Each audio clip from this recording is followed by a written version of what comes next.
This month of the How's All That Workin' For You podcast is sponsored by J. Brooks Coffee Roasters in Memphis, Tennessee. Urban Joe is the house favorite at J. Brooks for cold brew coffee.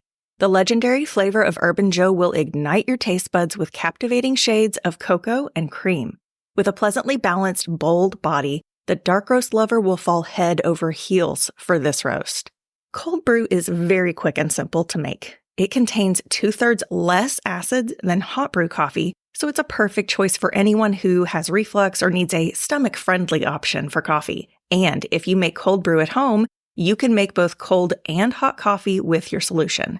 Everyone loves an adventure story. Make your day an epic adventure with a steaming cup or cold brew of Urban Joe. To order this signature blend for yourself and learn more about J. Brooks Coffee, click the link in the show notes or visit jbrookscoffeeroasters.com. That's the letter J, brookscoffeeroasters.com. You are officially invited to create some breathing room. This is the absolute best podcast to find the strategies, resources, and motivation you need to stop drowning in overwhelm, break free from hustle culture, and live out your God-given purpose. I'm your host, Rachel Baker, and girl, I've been there, done that. It is my God-given purpose to help you find space for an intentional, so you can confidently live in those strengths, skills, and passions that light you up and serve others. I know you are ready to create some breathing room, so let's do it together. Welcome to episode 31 of Create Some Breathing Room.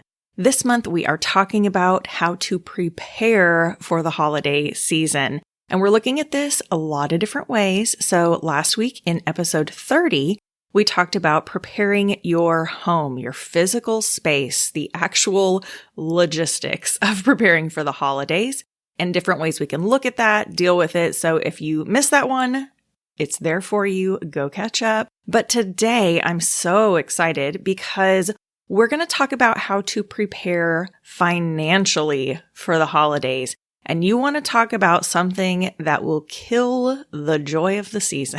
For me, it is dealing with money or not dealing with money, and then it deals with you later.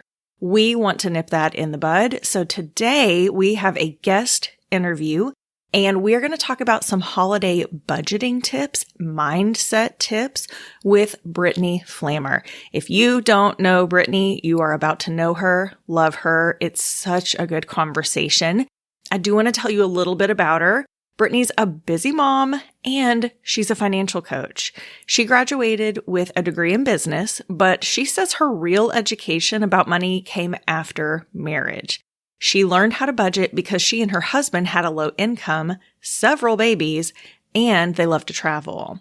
So in 18 years of marriage, they've averaged an annual salary of about $35,000, and their net worth is over $800,000. She's an open book about her personal finances. She loves talking about money, and she's really good at helping others find that financial peace of mind. I first started working with Brittany probably back in the beginning of 2020. We were both in the online teaching realm and we both joined a course at the same time. We were in the same cohort, went through that together. And the majority of the people in that course were working on how to reach others and coach them to become online teachers, creating a YouTube channel, all those types of things. But I remember even back then, Brittany was all about the finances. She wanted to help moms save money. So we were wanting to help moms make money from home, but she had all these other ways to financially support them, tips and tricks and templates of spreadsheets. And she's just really expanded on that passion.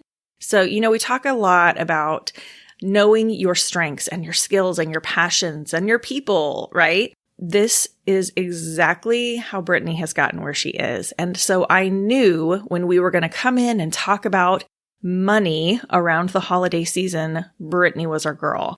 So I'm very excited for you to hear this conversation. Take notes as needed. Everything we discuss, all the resources shared are linked in the show notes. So be sure to check those. Let's hear from Brittany. All right. Hello, Brittany. How are you? Rachel, I'm great. It's so good to be here. I am thrilled that you agreed to come on today and talk with us. We are, I'm trying to get in the vibe for the holidays coming up. There is a little piece of me that every time when I start to get ready for holidays and I think about the holidays, there's just like a little bit of anxiety that starts creeping. Is that just me? No, it's not just you. That's the whole thing. That's what happens because there's so many good things, but there's just so much to deal with and so much going on that it is easy to get overwhelmed. Yes. And we want to avoid that. So that is why this month we are, in any way we can, we are kind of preparing ourselves. So we've talked about already how to kind of prepare our physical space, preparing the home in a way that works for you. But I knew I needed you because you're my money girl. And that's a big piece of this season. Like it or not, there's a lot of gift giving and receiving, and there's food and all the things. So I wanted to talk with someone who's better with money than I am. That would be you. It would be really just about anybody. Let's get real. But definitely you. You've helped me a lot. And I want to talk about how we can prepare our budgets, our wallets, what that can look like. So thank you for coming today to speak into that, because that is not my area of expertise. But before we jump into the money talk, I ask every guest as we get started. So I'm going to ask you too. I would love to know, what does breathing room look like or for you? So when I hear breathing room, instantly what I picture in my head is when you've been dressed up in like a fitted dress or a suit all day long, and then the end of the day, you finally get to unzip it and get into your yoga pants. Yes. That is what I visualize in my head. That's so good. So I feel like, but what that translates to is like being comfortable with where you are. And like, life is crazy. There are going to be struggles and challenges. And I have 5 kids. There's a lot of chaos. Girl, 5 kids. Can we just pause? Like, she just spits that out like it's not even that. I just got 5 kids. It's fine. Anyway, like, that's a thing. That's like, let's talking about clothing. Like, girls got a corset. Okay. So, okay. So yeah, unless the going. corset strings. No. Right. But just knowing like there is going to be some chaos, there's going to be some stress, but not letting it get to you because you're okay with where you are and you've got a plan to move forward. I love everything about that. That's so good. And just the visual. I'm a sucker for a good visual image. So that was really good. I like that.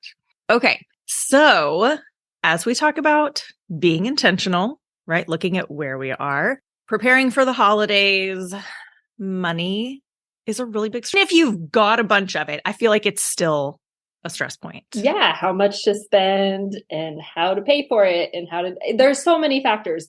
In fact, Lending Tree has a study every year. And for the holidays last year in 2022, the average amount of debt was over $1,500. And that's the most that they have ever seen it. And of the people that took on debt, 63% of them did not plan on going into debt. Is this like just for the holiday, like just Christmas debt? Yeah. So it's not just holidays is what they call it. So not specifically Christmas, but in my mind here in North America, it's majority are celebrating Christmas. Right. But that's crazy. People not planning, but there's so much that happens.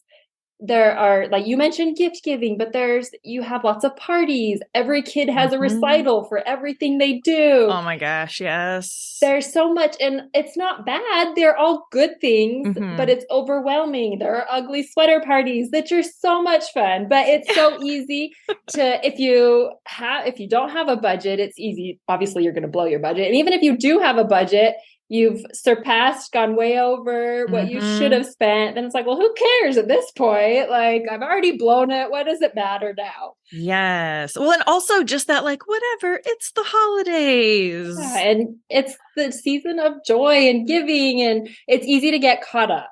Yes. Yeah. Oh, that's so true. So, and I know for me, like, there's the money piece of it, but that's just like a little bit. When we talk about money, that also soaks up a lot of our time if we are trying to keep a budget and figure out what we can and can't spend. And the energy, I just feel like I get sucked dry every time I have to deal with money stuff. And so I would love from your experience, and you do a lot of financial coaching. And so this is your wheelhouse, but what tips do you have for us to just kind of prepare our budgets or even prepare our mindset around money for this season of life?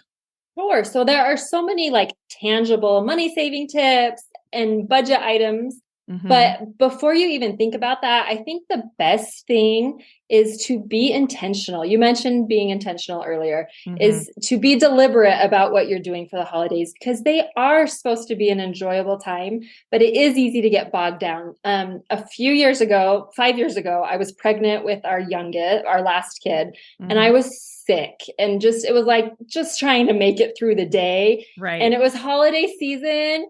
And I was like, I cannot do everything we normally do. So I was like, something's got to change. And that year we have like this big advent calendar that has like pockets. And what I would do is each day I'd put like a little slip or activity for what we were going to do for the day.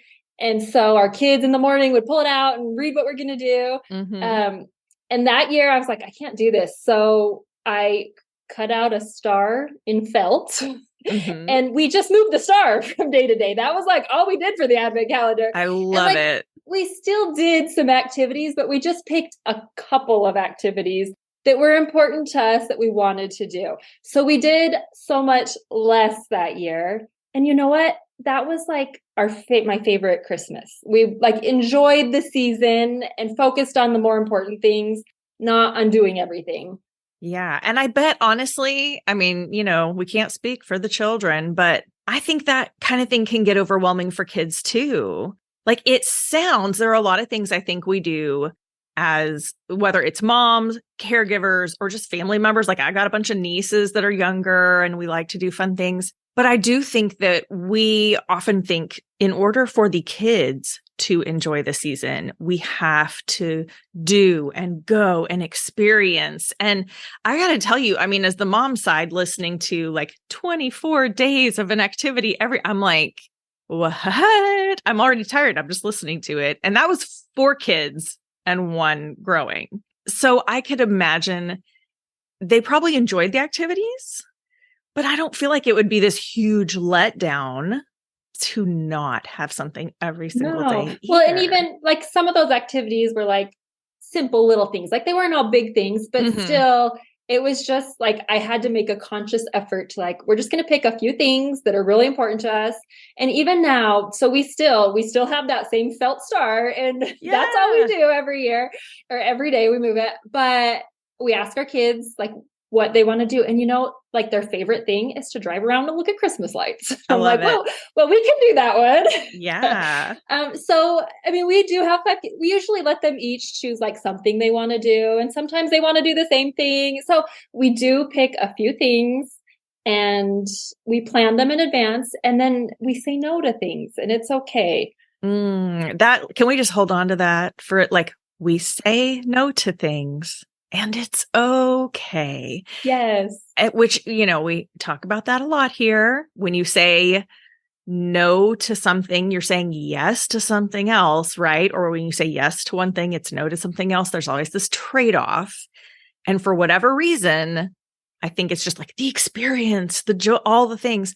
It's hard. It's hard to be like no to that fun thing, even though we have 500 other fun things happening. Yeah. So just want to wallow in that a second. And then one other less tangible tip I have that's so hard, but to not compare, because it's so easy to look at what someone else is doing and it's a great thing, but just because they're doing it doesn't mean you have to do it. Or like, we do a gingerbread house. And we do graham crackers. Like, I have friends that make beautiful gingerbread, but I'm like, it's for me, it's not bringing me joy. I like buying the graham crackers and doing the easy. Yes. So it's just choosing the things that are going to bring you joy and being content and not comparing, which is a lifelong goal, right? Right. It's a daily thing to work at, but so helpful. And I love that you have that piece about your graham crackers. Like, I think we all have things like that. That's like, well, but everybody else, why can't I? Who even cares? Does it serve you? Does it serve your family? Does it bring you joy? Is there any good contribution? No, we'll be doing graham crackers. Thank you. And I love that there's the squeezable icing. Yes. It's like already in the tubes. I remember as a kid, we would do Christmas cookies and mom always like homemade icing and dyed it the colors we wanted and all that. Oh my goodness. I'm just not that kind of mom.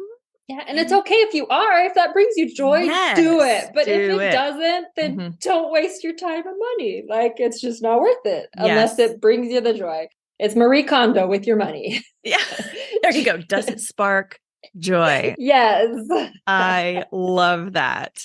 Okay. So those are the intangibles, but you said that we also have some tangibles. Talk to me about that. Yes. Okay. So the first thing is to be proactive. And I know this coming out, it's a little bit late in the season to do this maybe for this year, but for next year, the best thing I can recommend is to set money aside every month for Christmas or for the holidays, right? So we celebrate Christmas. So I know December 25th every year, I'm going to need some money for Christmas. It's whatever you want to spend. There's no right amount on how much you're going to spend or should spend. But if I think we might spend $1,000. So this year I'll pay attention to what we're spending. And if let's say we spend around $1,000 this year.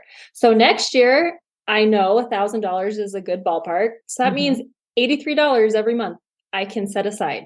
And I love having an automatic transfer from my checking account into a separate savings account. So the money is not there. You don't see it. You don't look at it. Yes. Wherever you do your banking, you can do it, open up another account, or I love online banking. Ally, SoFi, I know you've heard me talk about those. Girl, yes, listen, you can preach it all here. Come on, everybody needs it. Yes, but just setting that automatic, like payday on the first, the second it's transferred out. So you don't think about it. You don't have to do anything. And then when it comes next year, you've got the money.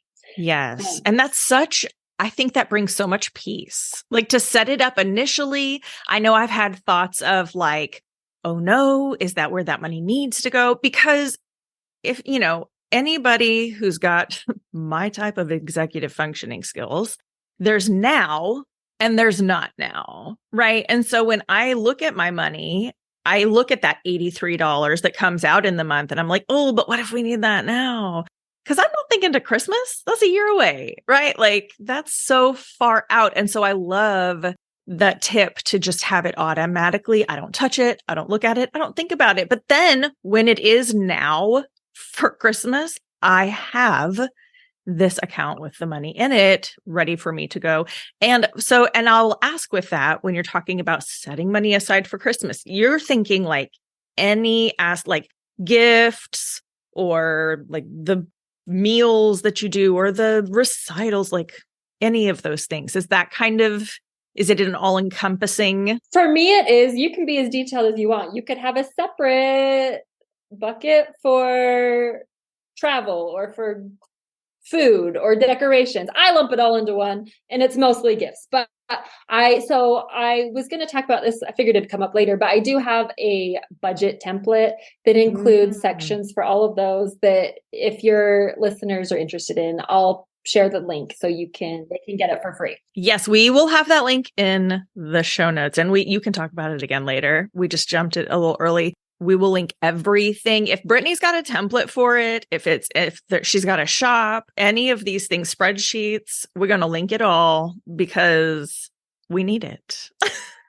We're glad you made it. Yeah. So it's what I use for my family, and you can be as general or as specific as you want. But when I'm setting money aside, I just set it into Christmas. And then when Christmas rolls around, I start thinking about how we're spending it for Christmas. But just having some money, like it just takes off so much of the stress when the shopping comes. But I know with this, we're looking at November. We don't have that much time between now and Christmas in our example. So there are some things and what we're going to do, because I I've planned our budget and I don't have enough for what we want to do for Christmas. So here's what I'm going to do. Oh, I love this. Real life. Let's go. Yes. First of all, a spending freeze. I don't know if you've ever done one of these. I need to. Teach me your ways, Brittany. So I know people that will do like a month-long spending freeze, and there is no way in heck I could successfully accomplish that. I think it's great if you can do it, go for it. But I could not. Who can with 5 kids? Let's get real. I don't know. So I like to do a week-long spending freeze, and it's what it sounds like. You don't spend any money that week. Bills, they are fine. They're all automatically paid anyway for us. So paying bills is good, but any money that does not have to be spent, I don't spend. So this means for groceries, I don't go grocery shopping. And so what I do is I look in the freezer, and I know you open up that freezer and you're like, there's nothing good in here. But when you go through it, you pull out that like meat that you're not quite sure what it is, or these vegetables that you bought and have never tried, or a freezer meal that's looking like, kind of right. Like how long has that been in there? Yeah, I'm with you. So we pull all of that out, like the random bags of fruit or veggies, everything. I go through that first, and I just list out everything we've got in our freezer. And then I plan meals around that. And I look in our fridge, and then I look at our pantry. And so I plan meals, and it is amazing what you can come up with when you have to. You get a little scrappy, but you can totally, it's amazing. I'm always shocked at how much I can come up with what we've already got on hand. I absolutely believe that, because I think even right now, as I think about like, I know generally what's in my freezer, what's in my, for the most part. And I do think like a lot of the money that I spend on groceries are like the favorite things. We like it. We want to have it. It's not like we're completely out of food. That's not really the food we want right now. And so we go get other better food. And so I know there are things in this house that we could eat, and just take a moment and like, how blessed are we to have that situation? So even in the moments where I feel like we don't really have a lot, we're low on money, even if it were to get to that point, like, well, sorry, kids, we're out of Cinnamon Toast Crunch. You're going to have to suck it up with the frozen waffles that that nobody's been touching for however long. I know that we could survive longer without spending money. A week is short enough that I'm like, okay, I can do it. It's only a few days. And then we'll be back to normal. And so I do it, not just grocery shopping, but like I tell my kids, it's a spending freeze. So I'm not spending money. So we're not going to do any, like my sons love to go to the trampoline park. That means no trampoline park. That means we can invite friends over, do a play date, go to the park, things like that. But we're not spending any money to do anything. If I have gift cards, we can use the gift cards because that doesn't spend money. Yeah. But but I know some people, if they know they're going to do a spending freeze, and they'll like plan for it and spend extra the week before. So if that's you, then just do it today. Start today. So like say normally we spend $1,000 a month on groceries. I go 1 week, that's $250 that I can set aside to our Christmas fund. That's amazing. So yeah, so something like that is totally doable. And it's a way to not earn money, but get money right away that you normally would spend and put it into your fund. I know people have strong feelings about credit cards. We use credit cards and we get cash back on our credit cards. So that money, I just let it accumulate all year, and then we spend it for Christmas. That's so good. That's like our Christmas budget. And that has always worked for us. The last year, that wasn't enough. So then I had to save some more. But I love that. Even a cashback app. I bought a Fetch, Swag Bucks. Those are some of the popular ones. It's not a ton of money, but I use it and I let it accumulate. And then I get either Amazon gift cards, which is where we do a lot of our shopping. Same. Yep. Or you can put it into PayPal or to your bank account. Or I know last year, my daughters love like Bath and Body Works, and it's really, I don't love it. And so I'm like, why would I spend like $5 on a soap when I could get one for, but so I used my Fetch rewards and gave them gift cards. And I'm like, okay, like win-win. I don't care what they buy. it might only be $25, but hey, that's a gift. Oh, for sure. So it does add up. And then I know another thing is just sell stuff. That's like the fastest way to get some cash. And I know you don't think you have anything to sell, but you look around your house and you can find something that someone will be interested in. Yes. Well, and so for our kids, and we've done this for several years, kids want toys. They want stuff. They want to fill their rooms with all the things. And again, like first world problems, right? Like I feel like we are so gluttonous with stuff sometimes. But I have gotten to where I'll tell my kids, like, Christmas is coming or its birthday is coming. If it's either one of those times, there are other kids who don't even have half of what you have. We're going to clean some things out. And they can always find things that they haven't played with in a while, they haven't used in a while, or a game, board games, card games that they don't play anymore. And I mean, it either goes and is donated somewhere that benefits, like the children's home or something, or if they want to do a little yard sale, I'm not opposed to that. If, we can sell some things and get money that way. And so I think that even if you don't look around and see things that you can get rid of, I promise your children have stuff. Yeah, it's amazing when I tell especially if I tell my kids, like, oh, if you sell stuff, you get to keep the money. I'm amazed at what they're willing to get rid of. Right. It's like all of a sudden they don't care so much about that. Exactly. Any other day, that's their favorite. But if they get money for it, I didn't need this. Or if they think they need to make room to get a new toy, they have to get rid of an old one. It's amazing how much more willing they are. That makes me think of another tip.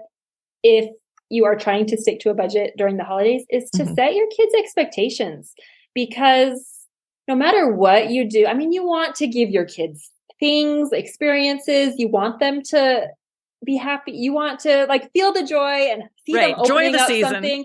Yes. But no matter what you do, a friend's going to get more. A friend's going to have a newer, nicer, more expensive. So you can't compete with other people. You don't want to try to compete, but you don't want your kids to be disappointed either. So last year we spent the most we have ever spent on Christmas, and we're at the point where I don't want stuff to clutter up, because you multiply it by 7 people and it just adds up really fast. Yes. Yeah. And I don't want to clean it and take care of it. So we've tried to do more experience type things. So we bought, and we've moved now. So we live in the mountains where it snows. So we got a season pass for our family to go skiing. Nice. And that was a lot of money, more than we normally would spend. So we warned the kids. We said, okay, you're only getting one gift from Dad and I. And then Santa will bring you something, but you'll only be getting one gift from us. And so we told them that at the beginning of the season. Yeah. So they knew that going into it. They got a little bit from Santa and they got one gift from us, and that was their season ski pass.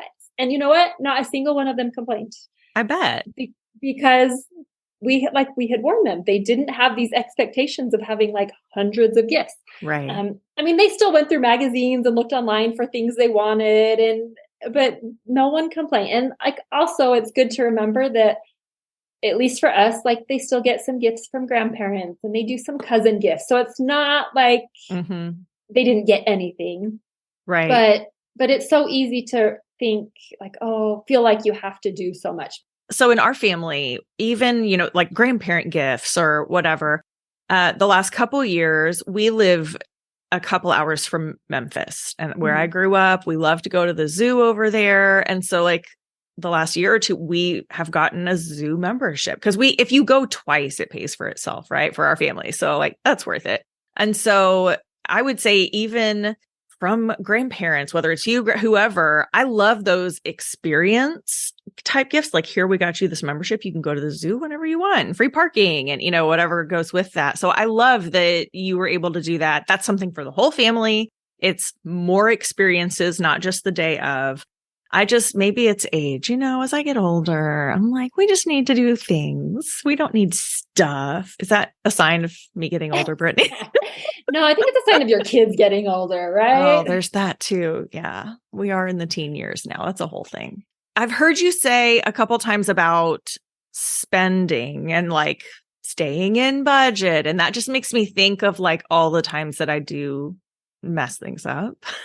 Like, are we at a point, like, can I ask you like the biggest pitfalls, right? What are the things you see as a financial coach, as somebody who really works in this area? Overspending, blowing our budgets, or maybe it's mindset pieces like stealing our joy from us. How can we not do those things? That's what I'd like you to just cure it all. Wouldn't that be awesome? Yeah, that'd be great. So, I mean, you talk about not being able to stick to a budget. For that, for example, first of all, having a budget will help that. Yes, there's that. So it's good to have a budget to start with. And it can be as detailed or as simple as you want. Maybe it's okay, we've got $500 for Christmas. And so you stick an envelope in your wallet. And every time you buy something for Christmas, you subtract $25 at Walmart. So now we've got $475 left. Mm-hmm. And you stick the receipt in your envelope. So then if you come across something else, then you can buy that and return something if you need to. Ooh, that's so smart. I hate returning things. I try to avoid it at all costs. Yes. But it is so easy. Like you buy this just in case you don't think of something better, and then something else comes along and then you don't ever return it. So I like to just track how you're spending it. And it can be, so in my budget, I like spreadsheets. So I use Google Sheets so I can pull it up on my phone and just write in, we spent $25 at Walmart today. Yeah. Or the envelope in your wallet, or just the notes app on your phone tracking how much you've spent. Yes. Because $20 here, $30 here, it adds up so fast. Yes, it does. And all of a sudden you've blown through it and it's Where did barely it go? Black Friday. Yeah. Right.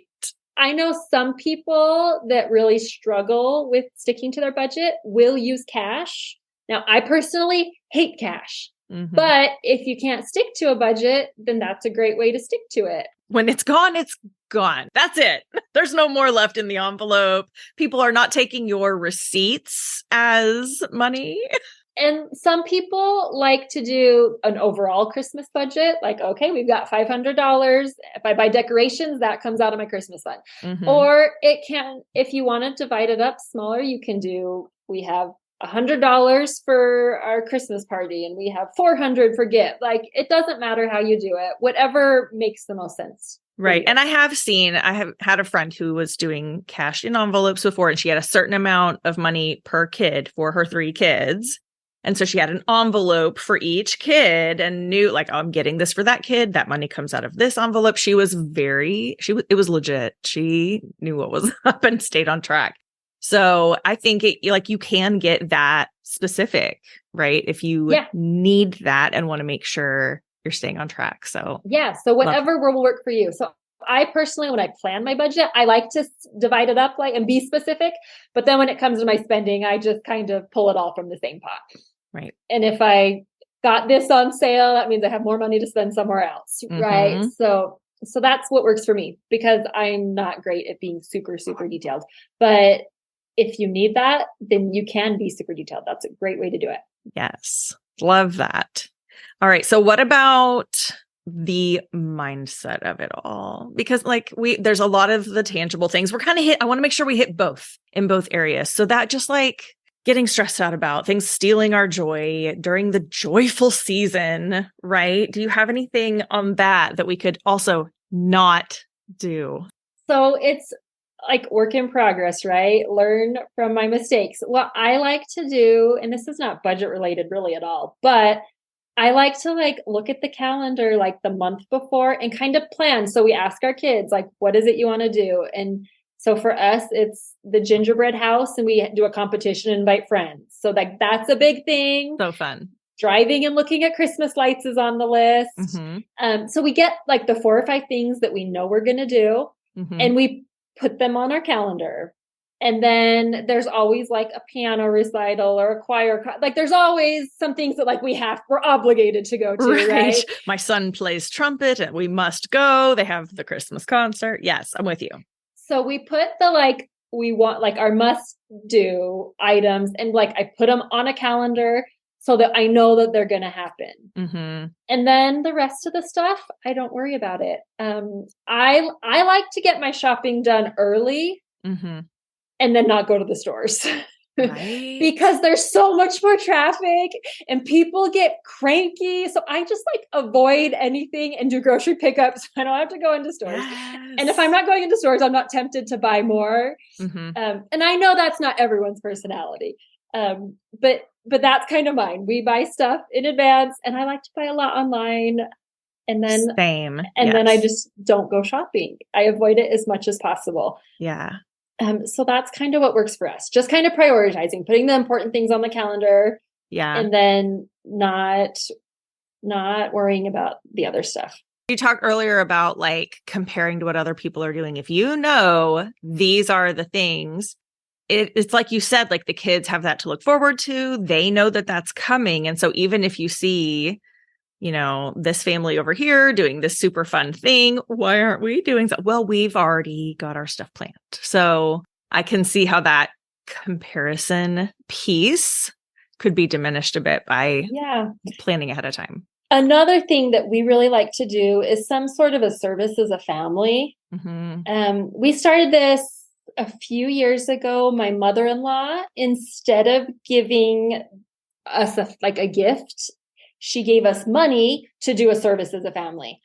So she gave us, it was like $100, and everyone, we could do whatever we wanted. So that year our family chose, I took the kids and they each picked out fabric, and I sewed some really simple quilts. We did not the tie quilts, but the fringe quilts. And so we have the special scissors. And so my kids did that, and they did tie one, I think. So it was the blankets were not pretty because it was I think Paw Patrol was what was popular. It was they weren't the cutest, but they each picked out their own fabric. They were each excited. They each got a help. And then they went with us when we took them to deliver them to the shelter we took them to. And it was just great to be oh, this is for people that need it more than we do. So it's it's the giving mindset, and it was as a family. And so you walk away from stuff like that, not wanting more stuff, just being happy with what you have. Oh, I love that so much. And just to put things back into perspective, we do that. We've got a food pantry at our local church, and we try to make sure, the kids, their grandparents help run it. And so if they can go and help, we want them to be able to do that and interact with whoever's coming and give them smiles and hugs, all the things. But it's like you said, I think it's really easy. And especially those of us, if you're looking at social media all the time during this season, that comparison, envy, coveting my neighbors, whatever, all of that can really build up.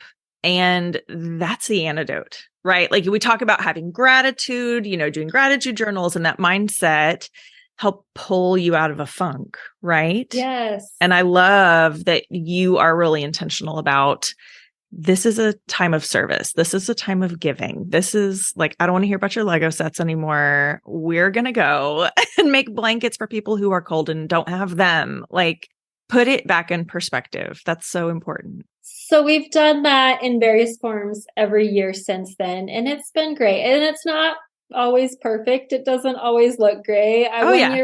One year we did refugee kits, and I took everyone to buy the stuff, and I was this was a terrible idea. I was no, I should have gone and bought it and then had them assemble the kits, right? We learn as we go. We learn as monitor and adjust. My husband's whose idea was that? We're in the store at Walmart, the middle of the season, chaos. Anyway. No, I'm getting hives just listening to you talk about this right now. That is the worst. But it doesn't, there were years when we didn't have any extra money. And so it was donating stuff so one year they needed books for refugees. And so we went through our little home library, and each kid picked out a book. So it didn't cost us anything. Or you mentioned, the food pantry, you can serve. It doesn't have to be big, but it really is. Yeah. Puts you in, it gives you more gratitude for what you have. And it just puts the whole season into perspective. Yes. I just had a conversation with somebody the other day talking about this idea of just the giving and the serving. And they were saying, I love that I have the opportunity to be so generous with my money and all of this. But as we were talking, we talked through it, and it was a really good conversation that kind of led to, not everybody has, like you were saying, that extra money to give. but like your kids could give a book, or you show up and just being the hands and feet of Jesus where you're at, and just to smile at somebody, just to give them a hug. So glad you're here today. Like those things, they don't take any money. They don't take the budgeting. You just show up and love on people. Mm-hmm. And I love just that intentional, right? We're talking about being intentional and planning. I think putting a time like that in for your kids, for your family, so good and helpful with the mindset of it all.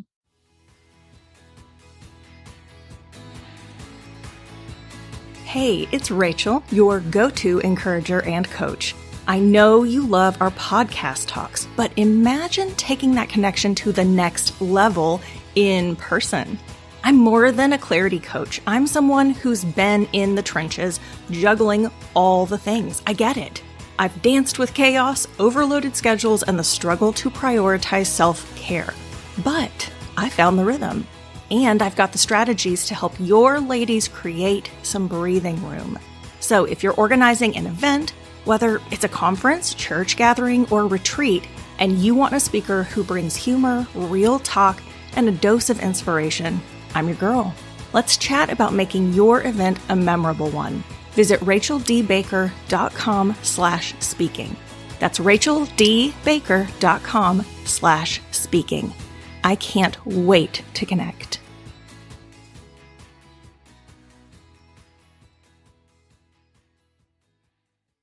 So, glad we went there. Thank you for that.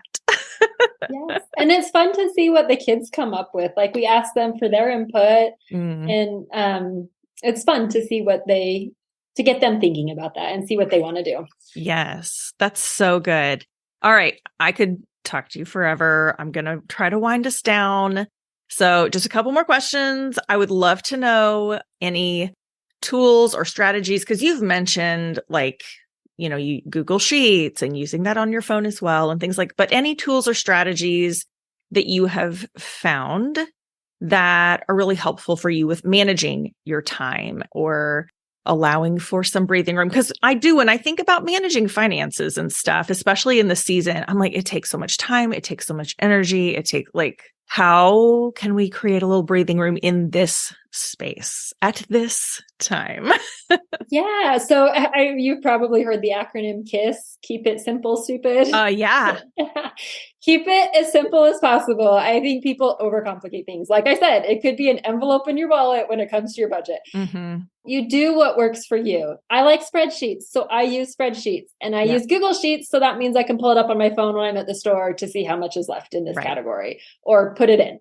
Some people don't like spreadsheets, so pen and paper works, or there are so many apps. If you're a digital person, there are so many apps. EveryDollar is probably my favorite, easy to use one, but anything that works for you, but keeping it as simple as possible. Don't overcomplicate it. Yeah. And you've mentioned a few other like doing grocery pickup, right? Instead of going and taking all 5 children to the store. I can't, seriously, I get we don't do that. It does not work. Every time I'm like, oh no, that's terrible.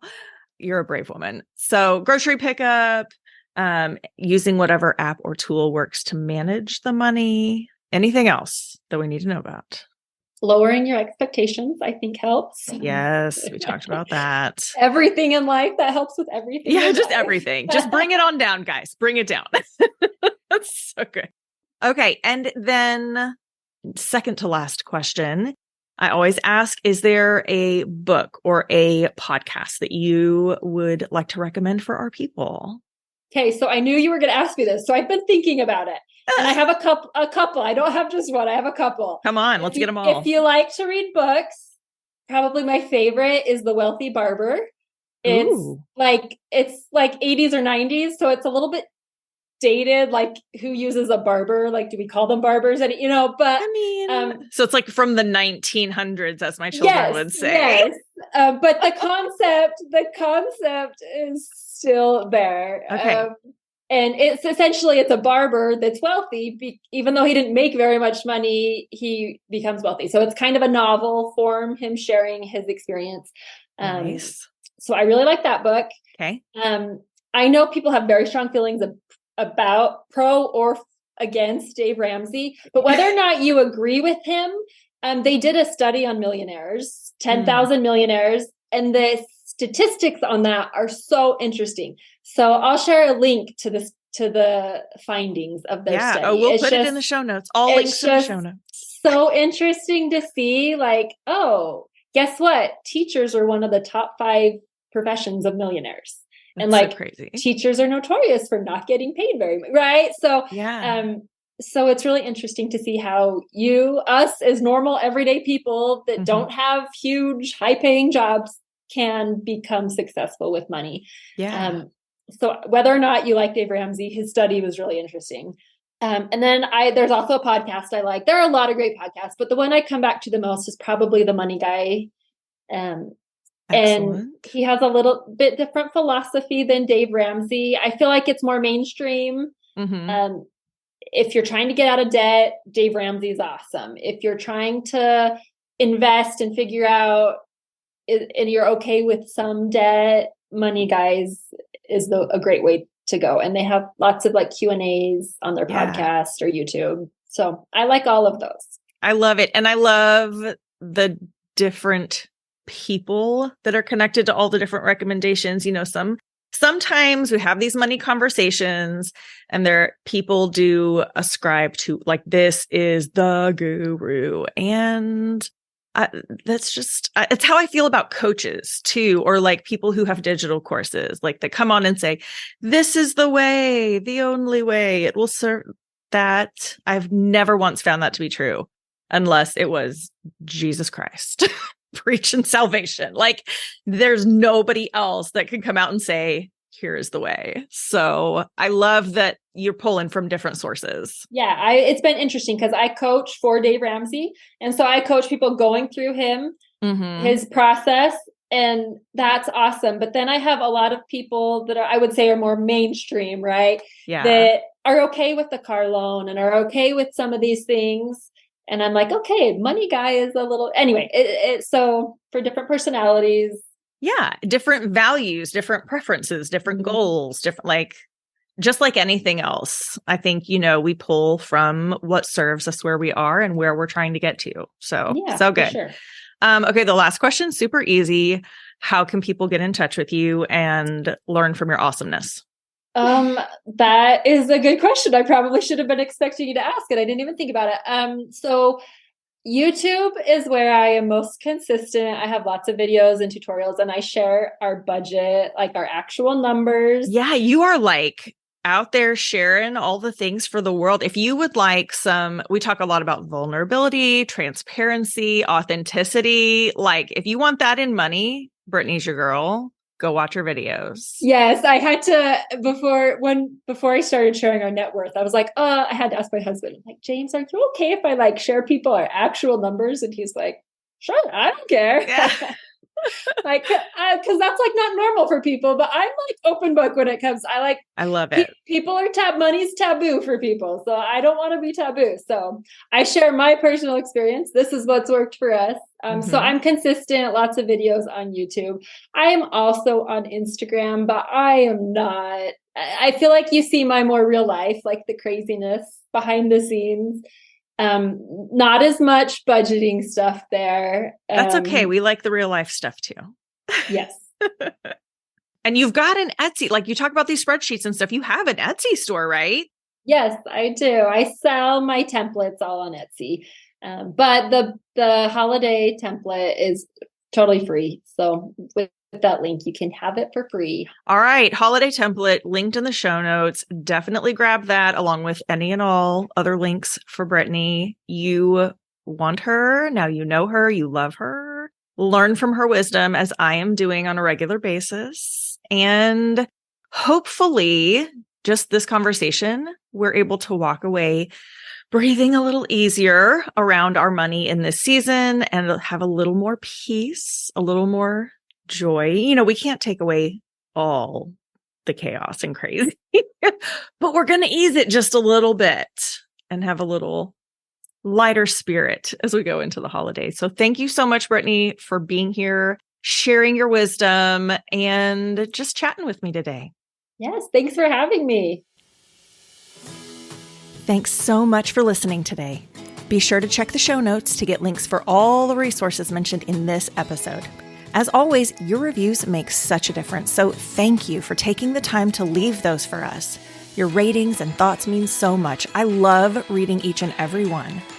As we wrap up today, please remember, life can feel crazy and overwhelming sometimes, but you will never regret taking the time to create some breathing room.